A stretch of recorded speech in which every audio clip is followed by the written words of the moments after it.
Eh, entonces, dijimos que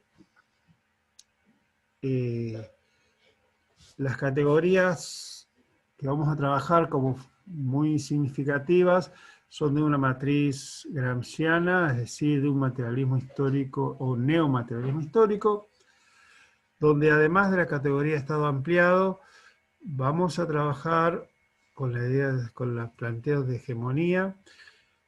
Entendiendo esto es la obtención del consenso por parte de los sectores subordinados hacia las miradas, las perspectivas, los valores, las justificaciones del sentido que proponen los sectores dominantes. Y, y que los medios privilegiados para llevar adelante esta acción en el tiempo de Gramsci, estamos hablando década de 1910, 1920, 1930, va a ser la Iglesia, sobre los cuales él va a tener muchos estudios, y que conforman lo que se denominan los intelectuales orgánicos. En estos momentos, los intelectuales orgánicos más importantes que van conformando la hegemonía van a ser los que surgen de los diferentes medios de comunicación, principalmente, de algunas fundaciones y organismos de difusión, y en otros tiempos ha sido también claramente la escuela, como una institución, un instrumento de construcción de hegemonía y valores. En ese sentido, vamos a ir viendo cómo ha sido la escuela también, o las instituciones del sistema educativo, cómo han ido construyendo valores, sentidos, generando consensos, pero también cómo han sido espacios de luchas y de disputas por lograr ese consenso y esas miradas. Esas disputas son las que nosotros denominamos los debates. Es decir, en las orientaciones en relación al sentido de la educación, la democratización de la educación no es unilineal, sino que son espacios de lucha.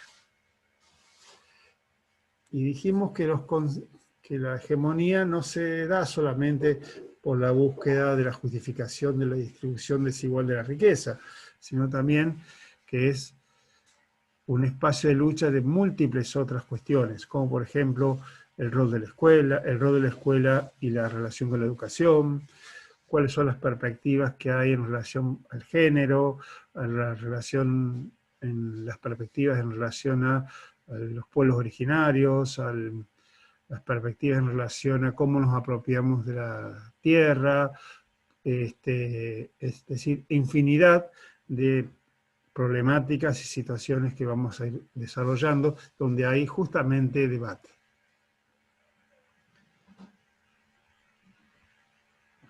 ¿Cuáles son los ejes de la cursada?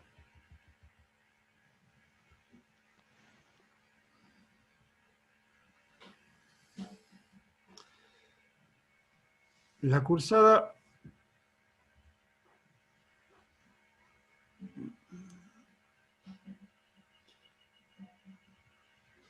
en la unidad 2 va a tener los siguientes ejes. La cursada tiene esta unidad 1, una unidad 2 y una unidad 3. La unidad 2 va a tener como eje central la relación educación-sociedad civil. Y ahí vamos a abordar lo que son los modelos de principalidad, subsidiariedad del Estado en política educativa, los agentes educativos, cuáles son los principios que se establecen, abordar, por ejemplo, a modo de ejemplo que involucra dentro de como problemas, la universalidad, la educación común, la gratuidad, la obligatoriedad, la laicidad, la gradualidad, y como un documento legal que aborda a pensar la cuestión de la principalidad, la subsidiariedad, está la ley 1420 sancionada en 1884. En relación al eje, el otro eje es la relación Estado-Nacional, estados jurisdiccionales, es decir, Estado, nacional, provincias.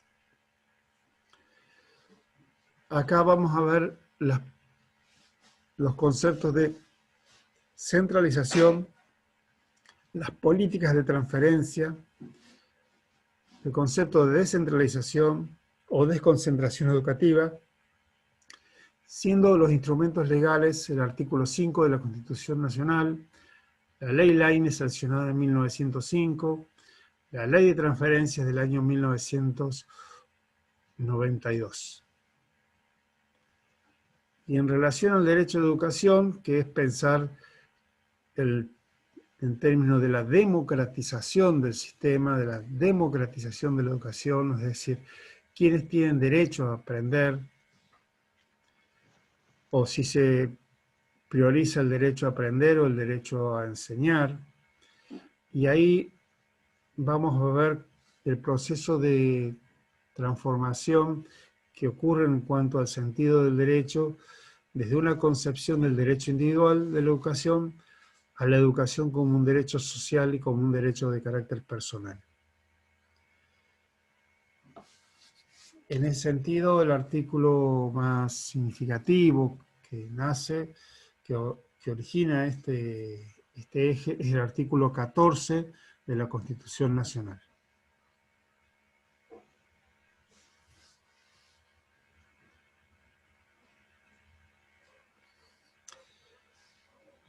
La unidad 3 va a tener como ejes de análisis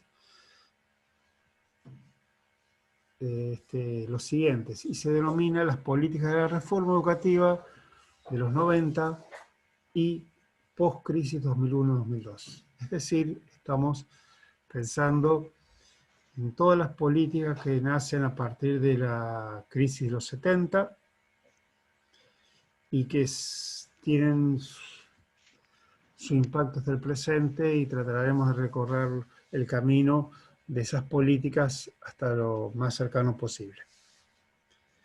Siendo los ejes de análisis para abordar este periodo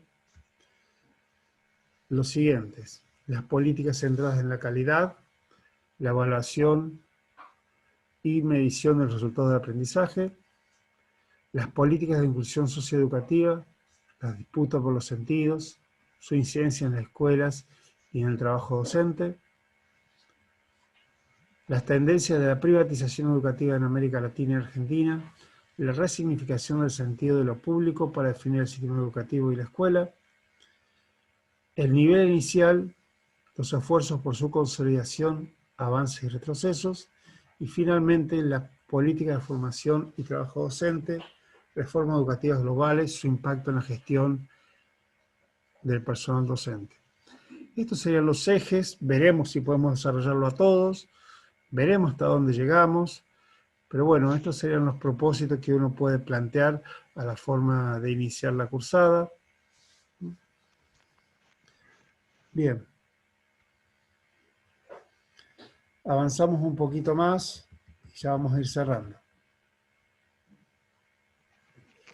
En tratar de definir algunas cuestiones más en relación a política educativa.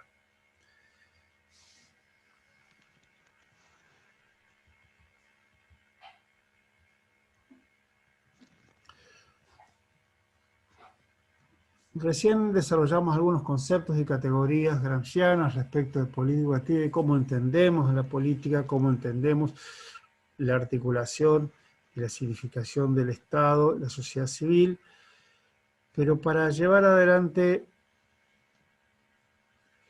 un proceso de enseñanza, el texto de Barco, Rodríguez y Laurente nos invitan a tratar de definir niveles de mayor concretividad. Es decir, tratemos de buscar herramientas, instrumentos que los podemos atar, apropiarnos, con mayor cercanía, por eso mayor concretividad. Y para ello vamos a emplear un par de autores, como son Oslak y Rivas. Si bien Oslak no es de la matriz materialista gramsciana, es más bien de carácter más weberiano, nos plantea algunas definiciones en relación al Estado, señalando que el Estado es lo que hace. Es decir, nosotros al Estado lo entendemos como una relación de dominio. ¿Y cómo se concretiza esa relación de dominio? Mediante las políticas, mediante lo que hace. Esto nos da la idea que cambia en el tiempo. No es lo mismo lo que hacía el Estado a fines del siglo XIX que lo que hace el Estado durante el peronismo, que lo que hace el Estado durante el gobierno de la dictadura militar del 76, que lo que hace el Estado durante el gobierno de Menem, que lo que hace el Estado durante el gobierno de Kirchner. Es decir, el Estado mantiene relaciones de dominio, sí, pero ¿cómo lleva adelante esa relación de dominio? ¿Con qué instituciones? ¿Cuáles son los sentidos que justifican las relaciones de dominación? ¿Cómo logra los consensos? ¿Qué derechos asegura? ¿Cómo hace la distribución de la riqueza? ¿A quién favorece? ¿A quiénes perjudica?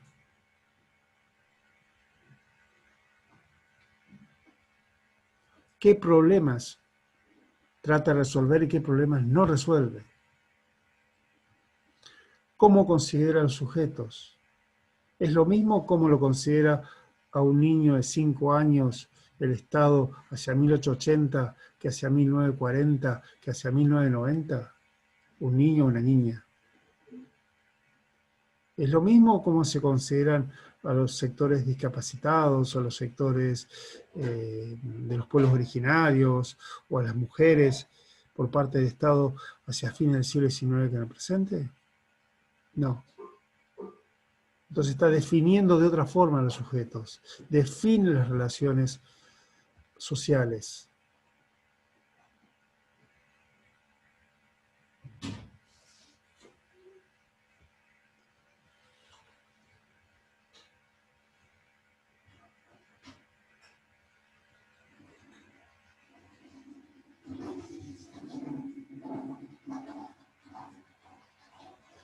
Y una de las categorías más importantes que nos plantea Oslak es la de agenda estatal. Este concepto de agenda estatal se refiere a las cuestiones problemáticas que el Estado lleva adelante para solucionar. Es decir, el Estado, en la sociedad existen numerosas cuestiones, numerosas problemáticas, pero no todas esas problemáticas son abordadas por el Estado.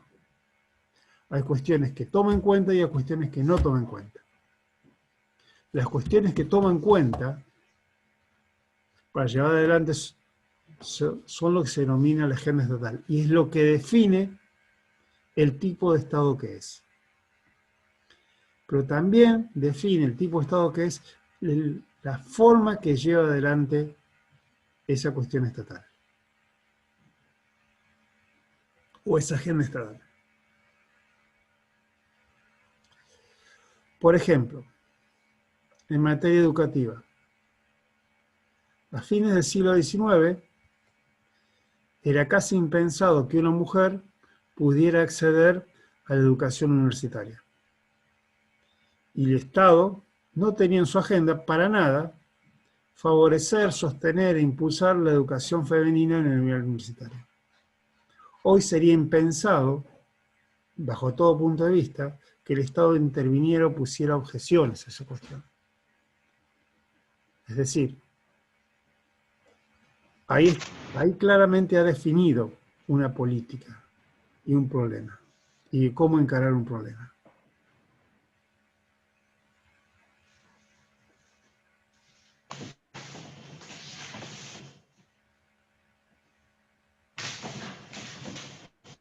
En el año 1993, el Estado sancionó la ley federal, donde se establece que la obligatoriedad del jardín de nivel inicial para los 5 años. Sin embargo, o sea, puso en agenda que tenía que llevar una solución para garantizar la obligatoriedad del nivel. Sin embargo, no implementó en todos estos años políticas reales que garantizaran eficaz y efectivamente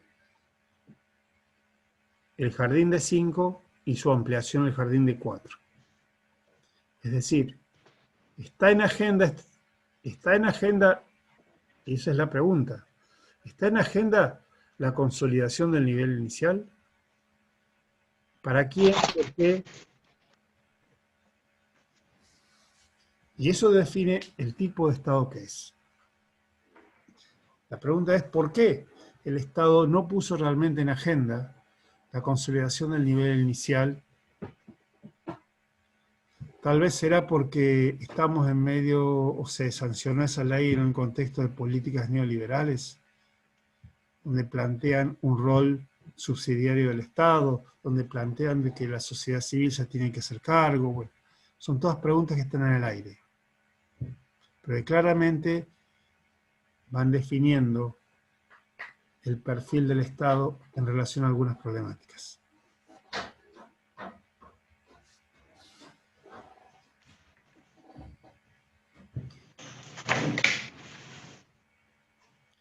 Otras premisas que podemos recuperar del texto de Oslac es el Estado en una sociedad capitalista es su razón de ser, constituye su identidad. No podemos pensar en un Estado, en una sociedad capitalista sin un Estado capitalista. El que brinda la legitimidad a una sociedad capitalista es el Estado. ¿Mediante qué? Básicamente asegurando la propiedad, la división de la propiedad, la apropiación de la riqueza.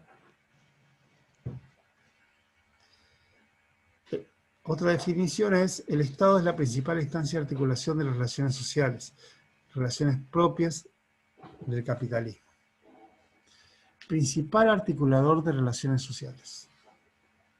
Esta afirmación es muy importante porque nos plantea que las relaciones sociales en una sociedad capitalista básicamente son de carácter salarial.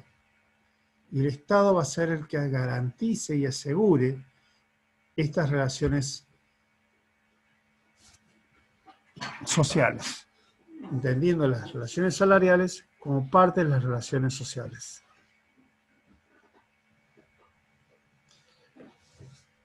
Oslac además nos propone pensar el vínculo entre Estado y sociedad civil a partir de una triple relación, a saber, la distribución de la gestión de lo público. Cuando pensamos en la distribución de la gestión de lo público, es pensar quién se hace cargo de la gestión de lo que entendemos por público. Es decir, quién debe gestionar las rutas, quién debe gestionar la seguridad, quién debe gestionar la salud, quién debe gestionar la educación, quién debe gestionar los medios masivos de comunicación. Y vamos a ver que esa definición ha ido modificándose a lo largo del tiempo y que es una cuestión de disputa constante. ¿Sí? Están avisando que queda poco tiempo, ¿nos volvemos a...? No, hasta acá llegamos. Termino esta filmina y hasta acá llegamos. Creo que...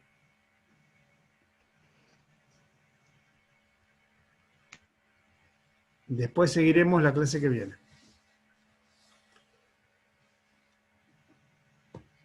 Y el otro elemento es, dijimos, la triple relación, la gestión de lo público, los recursos de poder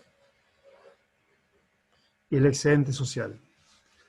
Cuando hablamos de el excedente social, es cómo se distribuye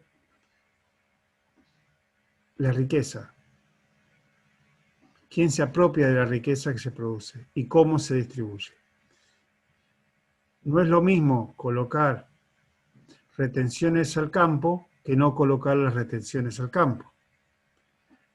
No es lo mismo tomar créditos a tasas de interés internacionales del 10% que negarse a tomar créditos a tasas de interés internacionales. Si nosotros tomamos créditos a tasa internacional del 10%, estamos favoreciendo claramente a los sectores de la especulación financiera internacional. Si nos resistimos a esas políticas, trataremos de preservar un poco los intereses más locales. Y los recursos del poder.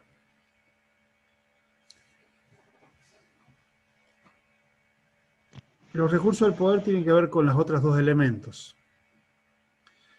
Si la gestión de lo público lo ejerce la sociedad civil, por ejemplo, si la gestión de el manejo de los hidrocarburos lo tiene en manos totalmente las empresas privadas, el Estado no tiene poder para poder poner, por ejemplo, controles de precios o regulaciones de precios a los hidrocarburos. Es decir, tiene menos poder, tiene menos recursos. Y en esas políticas, el recurso de poder que le va a quedar al Estado va a tender siempre a basarse en elementos de la coerción, de la fuerza, y no en elementos de búsqueda de consensos. Bueno, esto está también desarrollado en un texto de Oslac que se denomina Las nuevas reglas del juego, que les invito, que está ahí. Hay un cuadro donde ustedes pueden ir comprendiéndolo un poco más. Seguramente, esto para cerrar,